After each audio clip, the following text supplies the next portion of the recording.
Did you know a forgotten radio show once terrified a young Stephen King, sparking his lifelong love for horror? It's a story that blends nostalgia, fear, and the power of imagination. And it's more fascinating than you might think. Let's rewind to the early 1950s, when the airwaves buzzed with the eerie sounds of Dimension X, a groundbreaking sci-fi radio drama that aired from April 1950 to September 1951.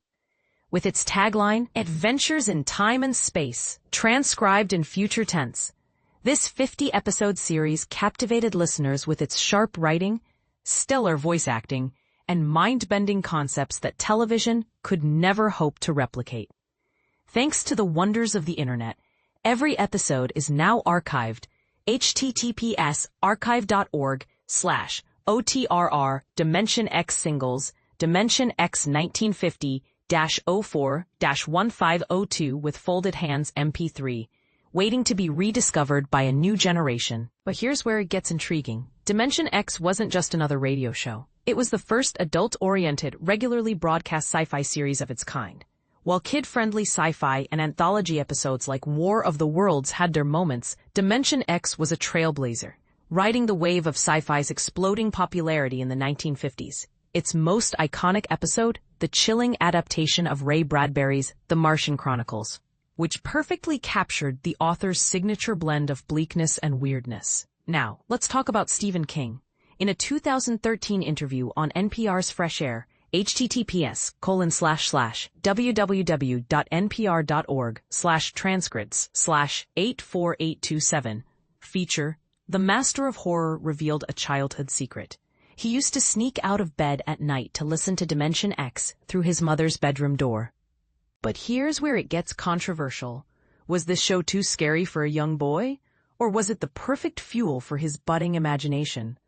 King admitted he was drawn to the macabre, like many kids, but Dimension X left him trembling under the covers.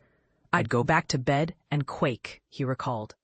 His mother, a fellow horror and sci-fi enthusiast, unknowingly nurtured his fascination by sharing films like Them and Earth vs. the Flying Saucers and reading him classics like Dr. Jekyll and Mr. Hyde.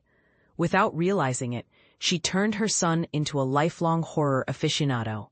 And this is the part most people miss. Dimension X wasn't just scary. It was emotionally engaging. King loved the thrill of fear, the way it ignited his imagination. "I had a big imagination," he noted, "and I wanted to put it to work, even at an early age. Fast forward to today, and we all know how that worked out." King went on to write a few books. https://sfl/sh Stephen King books in order. You might have heard of them. But here's the question. Would Stephen King have become the horror icon we know today without shows like Dimension X? Or was it simply a product of his innate creativity? Let's spark a debate. Do you think childhood exposure to scary media shapes us? Or is it just harmless fun? Share your thoughts in the comments, and let's dive into this eerie piece of pop culture history together.